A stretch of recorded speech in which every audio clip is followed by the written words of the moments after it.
नमस्कार, शाम के 7 बजने को है। देश के सबसे विश्वसनीय, सबसे लोकप्रिय और नंबर 1 शो शंखनाद में आप सभी का स्वागत है। मैं हूं आपके साथ चित्रा त्रिपाठी।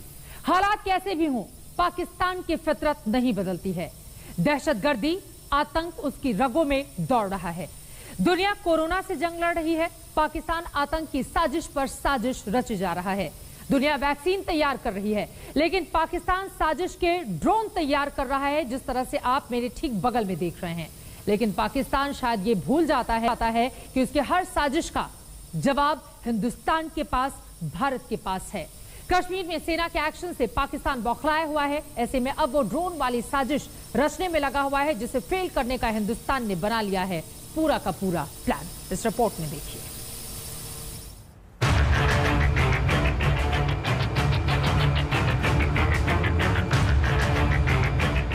एक्चुअल में क्या टारगेट था ये कहना मुश्किल है।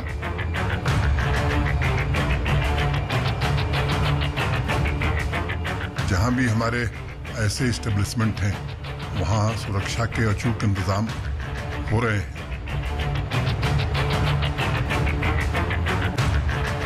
इसमें भी लश्कर का हाथ होने की काफी स्ट्रॉन्ग सस्पिशन है। साजिश, दहशतगर्दी, आतंकवाद, हथियार बदल जाते हैं, तरीका बदल जाता है, नहीं बदलती तो पाकिस्तान की फितरत। घाटी में आतंकियों का सफाया होने लगा, सीमा में घुसपैठ पर लगाम लगी, तो अब पाकिस्तान ने साजिश का नया हथियार ड्रोन को बनाया है। एक बार फिर जम्मू में पाकिस्तानी ड्रोन ने भारतीय सीमा में घुसने की कोशिश की, जिसे सेना के जाबाज जवानों ने नाकाम कर दिया। सुबह लगभग 4:25 पर पाकिस्तान के एक छोटे हेक्साकॉप्टर ने अर्निया सेक्टर में अंतर्राष्ट्रीय सीमा पार करने की कोशिश की। मुस्तैद बीएसएफ के जवानों ने ड्रोन पर गोलीबारी की, जिसके बाद ड्रोन तुरंत वापस लौट गया। माना जा रहा है कि ये इलाके की निगरानी के लिए भेजा गया था, ताकि सीमा पर जासूसी की जा सके। बिल्कुल सीमा पर ही वो उस ड्रोन को देखा गया था, और जैसी बीएसएफ के मुस्तैद जवानों ने उस ड्रोन को देखा तो तुरंत उन्होंने ड्रोन पर फायरिंग की। लेकिन कुछ मिनटों में ही वो ड्रोन जो है वहां से ओझल हो गया, यानी कि जो भी व्यक्ति उस ड्रोन को ऑपरेट कर रहा था उस ड्रोन को वापस ले गया। तो साफ तौर पर पाकिस्तान जो है ड्रोन भिजवा रहा है यहाँ जम्मू कश्मीर में। और अभी तक जो सूचना हमें मिली है कि ये जो ड्रोन आज सुबह अंतर्राष्ट्रीय सीमा के पास देखा गया, इसका इस्तेमाल जो है सर्वेलेंस के लिए, यानी कि जासूसी के लिए किया जा रहा है। पाकिस्तान अपनी हरकतों से बाज नहीं आ रहा। हिंदुस्तान में ही नहीं, बल्कि पाकिस्तान में भी भारतीय दूतावास में जासूसी कराने का मामला सामने आ रहा है, जहां एक बार फिर ड्रोन को हथियार बनाया गया। इस्लामाबाद में भारतीय दूतावास के ऊपर ड्रोन को उड़ते हुए देखा गया, जिसके बाद भारत ने इस मामले को पाकिस्तानी अधिकारियों के सामने उठाते हुए कड़ा विरोध दर्ज कराया। ये ड्रोन भारतीय दूतावास के अधिकारियों के आवास के ऊपर उड़ता हुआ दिखा। ऐसा पहली बार हुआ है कि जब पाकिस्तान में भारतीय मिशन के अंदर ड्रोन दिखाई दिया है। A drone was spotted over the premises of the Indian High Commission in Islamabad on 26th June this year. This has been taken up officially with the government of Pakistan. We expect Pakistan to investigate the incident and prevent recurrence of such breach of security. Pakistan की साजिशें तेज हुई तो भारत में सुरक्षा एजेंसियां alert पर आ गईं, क्योंकि पिछले 7 दिनों में चौथी बार जम्मू में ड्रोन की एक्टिविटी दिखी है। 26 जून को जम्मू में एयरफोर्स स्टेशन पर हुए हमले के हर पहलू को देखा जा रहा है। हमले के तार लश्कर से जुड़ते नजर आ रहे हैं। वहीं हमले में आरडीएक्स के इस्तेमाल की बात सामने आ रही है। एजेंसियां ये भी पता लगाने में जुटी हैं कि क्या ड्रोन को सीमा पार से प्लांट किया गया या आसपास के इलाके से इसे उड़ाया गया, जिसके लिए स्टेशन के आसपास डोर टू डोर जाकर जानकारी इकट्ठा की जा रही है।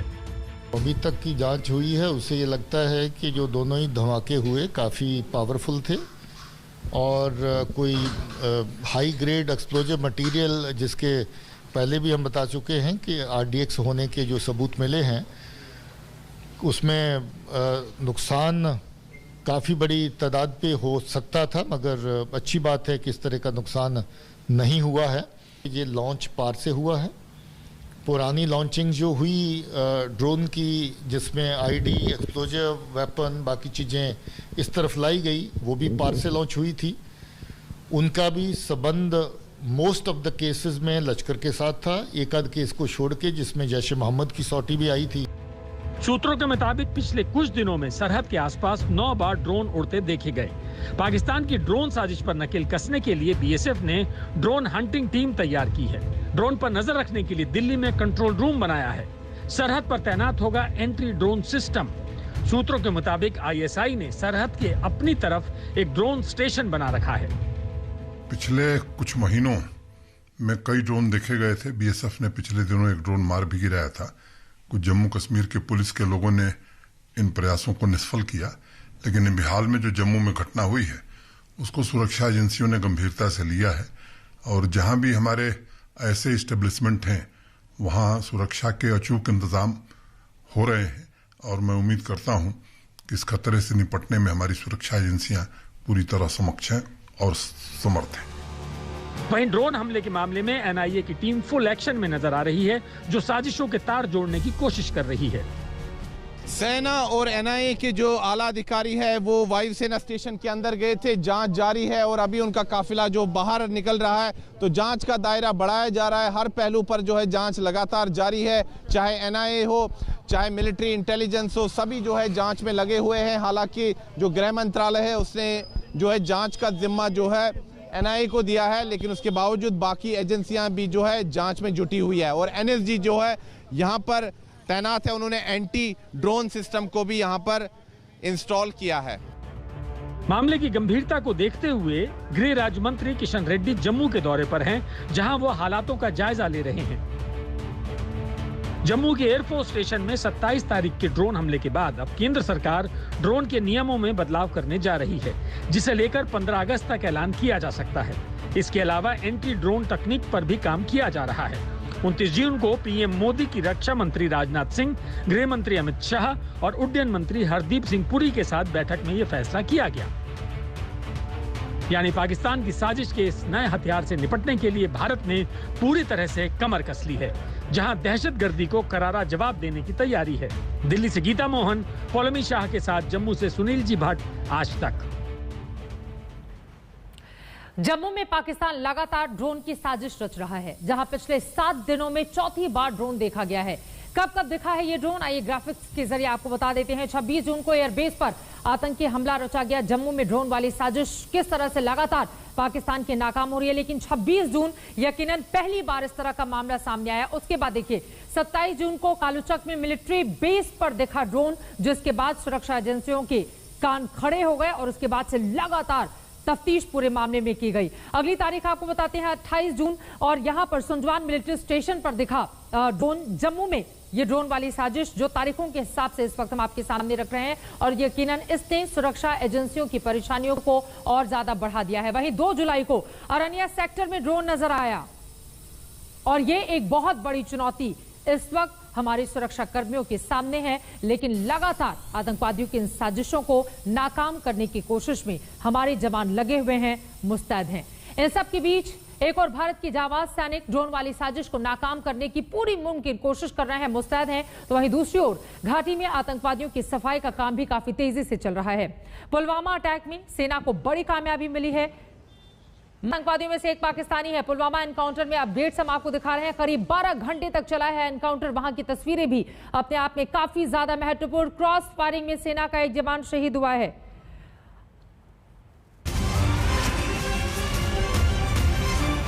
और इस वक्त की बड़ी खबर, तीरथ सिंह रावत ने की है इस्तीफे की पेशकश।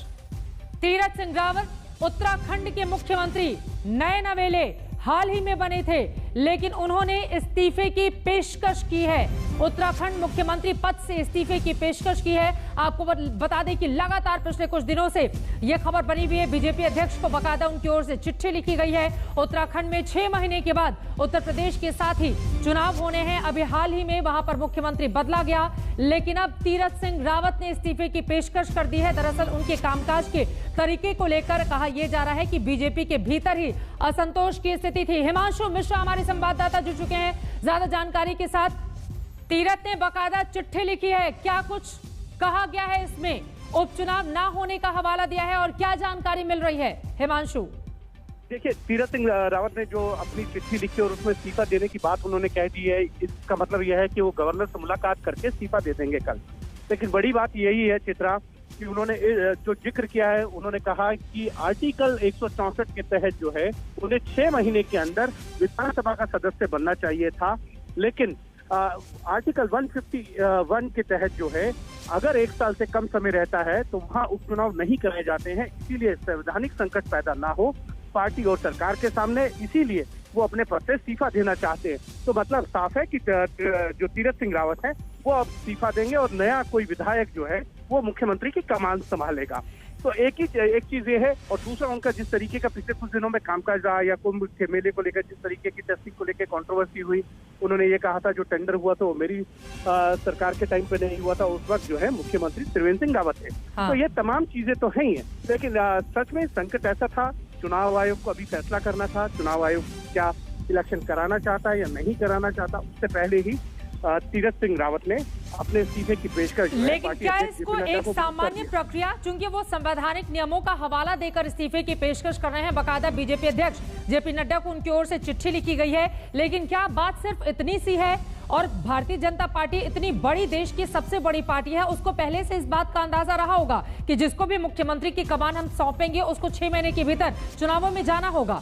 लेकिन क्या इन बातों का ध्यान नहीं रखा गया और सिर्फ इसीलिए चूंकि चुनाव वो नहीं लड़ सकते, आर्टिकल कुछ और कहते हैं, व्यवस्था इस समय कुछ और देखी जा रही है, इस वजह से उनकी ओर से ये पेशकश की गई है? हिमांशु, देखिए बिल्कुल ये तो जरूर है, जिस तरीके से तीरथ सिंह रावत के कामकाज को लेकर सवाल उठे थे, उनके बयानों को लेकर सवाल उठे, उसके बाद पार्टी को ये जरूर एहसास हुआ था कि कहीं कोई हम जो है एक नया जो मुख्यमंत्री चुना है उनके कामकाज को लेकर समीक्षा की जरूरत पड़ी, और चुनाव में पार्टी को जाना है और बीजेपी नहीं चाहेगी कि चुनाव हारे। और इसीलिए ये बात सही है कि जब उन्होंने मुख्यमंत्री की कमान संभाली थी तब बंगाल के अंदर चुनाव चल रहे थे, हम सब अच्छी तरह जानते हैं। तब शायद पार्टी ने यह अंदाजा नहीं लगाया था कि कोविड की दूसरी लहर के बाद चुनाव आयोग जो है वो इस तरीके का फैसला ले सकता है कि आगे चुनाव ना करा जाए, क्योंकि आपको याद होगा बंगाल चुनाव के बीच में ही चुनाव प्रचार के ऊपर काफी कड़ाई कर दी गई थी और उसमें काफी रोक लगाई गई थी। और अब क्योंकि ये क्राइसिस जब पार्टी के सामने आ गया है तो पार्टी को ये लगता है कि चुनाव आयोग की वेट करने बिना जो है नेतृत्व चेंज किया जाए, क्योंकि बीजेपी कभी नहीं चाहेगी कि उत्तराखंड जो है उनके हाथ से छिटक जाए। ये तो महत्वपूर्ण बात है, लेकिन सवाल यह है कि कमान अब किसको सौंपी जाएगी, क्योंकि 6 महीने के बाद उत्तराखंड एक महत्वपूर्ण राज्य है जहां उत्तर प्रदेश के साथ ही विधानसभा के चुनाव होने हैं। बीजेपी शासित ये राज्य है, वहां पर आम आदमी पार्टी, कांग्रेस पार्टी लगातार बीजेपी को सत्ता से उखाड़ने के लिए प्रयत्नशील हैं। ऐसे में बीजेपी के सामने तो अब कई तरह की चुनौतियां खड़ी हो गई हैं।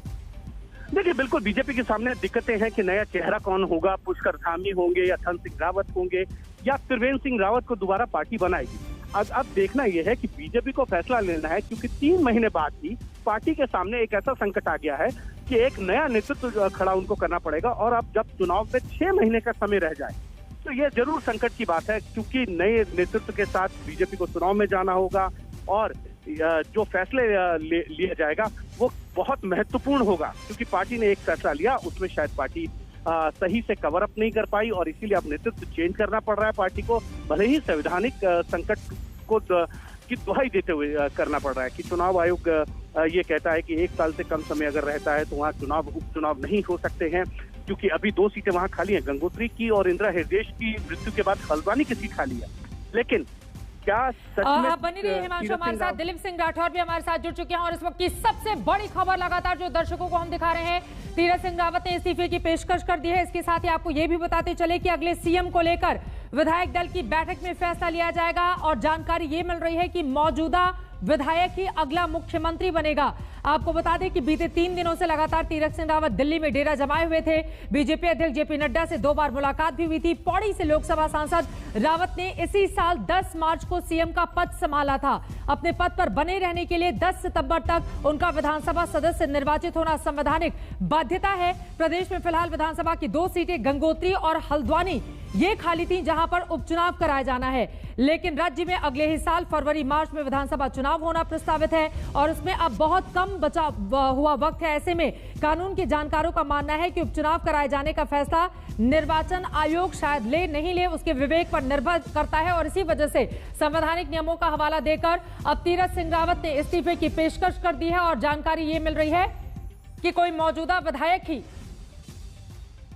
बन सकता है मुख्यमंत्री? दिलीप सिंह राठौर इस वक्त हमारे साथ जुड़ चुके हैं, हमारे संवाददाता, सीधे उत्तराखंड की इस बड़ी खबर पर जो लगातार अपनी नजर बनाए रखते हैं। दिलीप, अब तीरथ सिंह रावत ने इस्तीफे की पेशकश कर दी है। जिस तरह की संवैधानिक स्थिति पैदा हुई है उसके मद्देनजर हो सकता है इस्तीफा स्वीकार भी कर लिया जाए। ऐसे में अब अगला चांस किसका लग सकता है?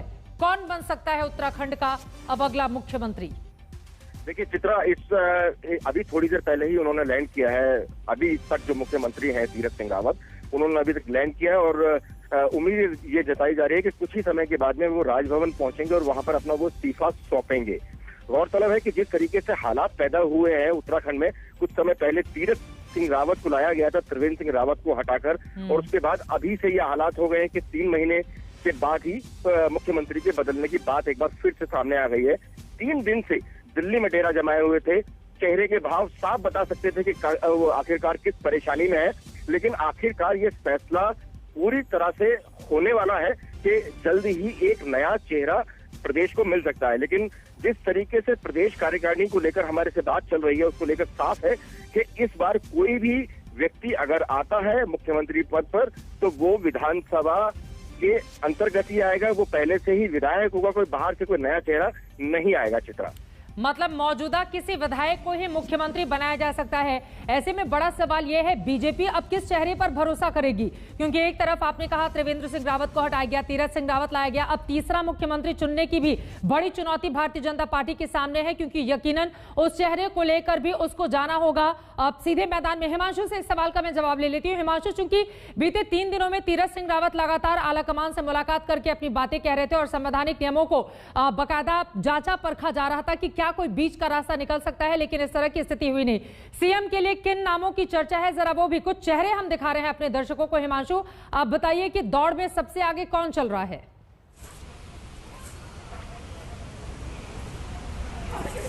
जी बिल्कुल, बताइए चित्रा।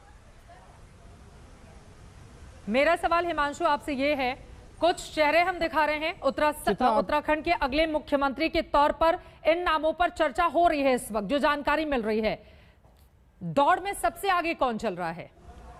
आप चेहरों के नाम एक बार देखिए। मुझे जहां तक लगता है धन सिंह रावत, क्योंकि देखिए 2 चीज हैं उत्तराखंड के अंदर। एक चीज को हम सबको समझना चाहिए, उत्तराखंड की पॉलिटिक्स जो है वो ब्राह्मण और ठाकुर पे है।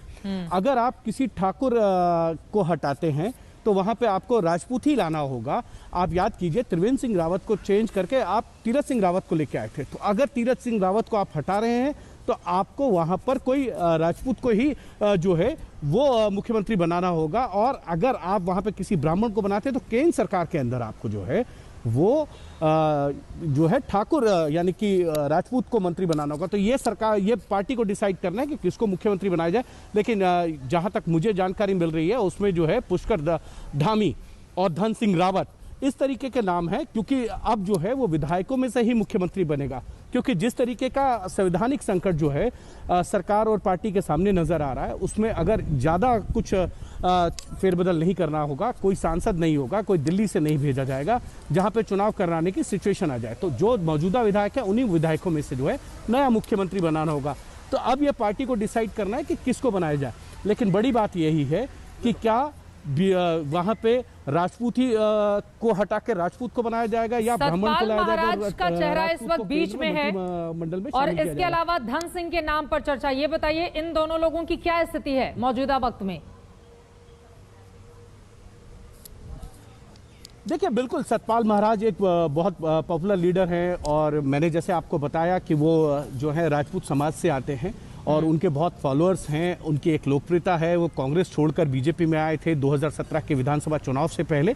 और सतपाल महाराज जो हैं वो लगातार कांग्रेस में कई साल जो है वो मंत्री भी रहे हैं, विधायक भी रहे हैं और सांसद भी रहे हैं, और उसके बाद बीजेपी में आए हैं। धन सिंह रावत बीजेपी के एक अच्छे नेता हैं और धन सिंह रावत को लेकर पार्टी के अंदर एक अच्छी सोच भी है कि वो अच्छे काम करते हैं। लेकिन धन सिंह रावत जो हैं अभी केंद्रीय मंत्री नहीं है, वो स्वतंत्र प्रभार के वहाँ पे मंत्री हैं। क्या सीनियरिटी को देखा जाएगा या फिर पार्टी ये सोचकर चलेगी कि हमको बाहर से आए व्यक्ति को मुख्यमंत्री नहीं बनाना है, हमको पार्टी के ओरिजिनल कार्यकर्ता, चाहे वो संघ से हो या बीजेपी का कार्यकर्ता हो, उन्हीं को मुख्यमंत्री बनाना है। यह फैसला बीजेपी को लेना है। बीजेपी आला कमान जो है, जब ये इस्तीफा हो जाएगा उसके बाद यहाँ से 2 सेंट्रल ऑब्जर्वर जाएंगे, विधायक दल की बैठक होगी और यहाँ से विधायकों की राय जानने के बाद केंद्र के पास वहीं से जो कोऑर्डिनेशन किया जाता है, उसके बाद केंद्रीय नेतृत्व ये तय करता है कि मुख्यमंत्री कौन बनेंगे। हिमांशु, अब इसी के साथ ही बड़ा सवाल यह है, देखिए एक तरफ उत्तराखंड में उत्तर प्रदेश के साथ चुनाव होने हैं, जाहिर तौर पर 5 साल में बीजेपी ने वहां पर किस तरह के कामकाज किए उसका जवाब देना होगा। अगर इतने कम वक्त में एक मुख्यमंत्री को परफॉर्मेंस के आधार पर हटाया गया, त्रिवेंद्र सिंह रावत को, तीरथ सिंह रावत को जिम्मेदारी दी गई, अब संवैधानिक आधार पर उनको भी हटना पड़ रहा है। माना जा रहा है राज्यपाल से मुलाकात करने के बाद वो इस्तीफा वहां पर सौंप देंगे। इस्तीफे की पेशकश वो पहले ही कर चुके हैं। फिर अगला मुख्यमंत्री कौन बनेगा, लगातार इस बड़ी खबर पर हमारी नजर बनी हुई है। उत्तराखंड से ये बड़ी खबर निकलकर सामने आई है, जहां पर मौजूदा मुख्यमंत्री ने अपने इस्तीफे की पेशकश कर दी है, संवैधानिक नियमों का हवाला दिया है। चुनाव में पार्टिसिपेट नहीं हो पाने की वजह से, चूंकि समय बहुत कम है, इस वजह से वो विधानसभा का चुनाव नहीं लड़ सकते। ऐसे में अगला मुख्यमंत्री कौन होगा, इस बारे में आपको देंगे आगे जानकारी। ब्रेक के बाद फौरन लौटेंगे, आप देखते रहिए आज।